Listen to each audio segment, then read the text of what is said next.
goal of that journey is to chase after God with all of our heart and soul and mind and strength. But we get waylaid so easily. I became a Christian when I was very young, and I felt God calling me into missions when I was 14 years old. And I've pursued that calling for quite a few years now. I became a missionary. I spent 2 years in Japan, and right now I'm trying to return to Japan. I've seen God work in my life in ways that I never expected Him to work. However, none of that matters if I'm off the path today. What I did yesterday and what I hope to do tomorrow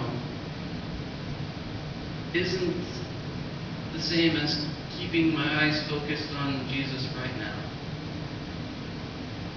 So the question for me is, Zach, where are you today? Zach, where are you today?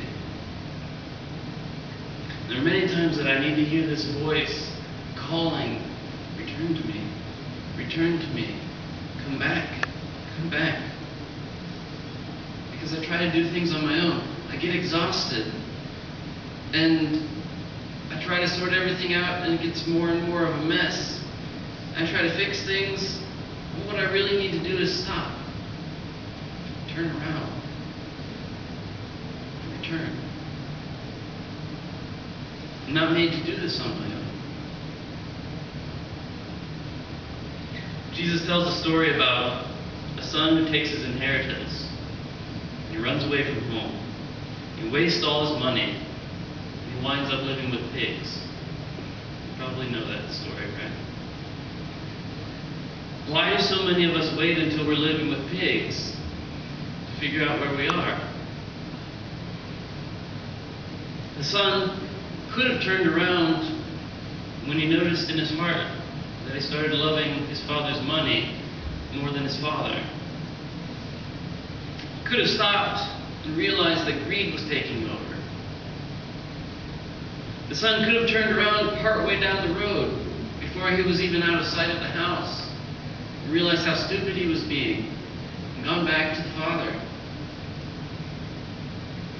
When his lifestyle that he was living was ripping him apart and eating away at his soul piece by piece by piece, he could have gone back. He could have stopped and turned around. Why did he have to hit the bottom? Why did he have to wind up with the pigs?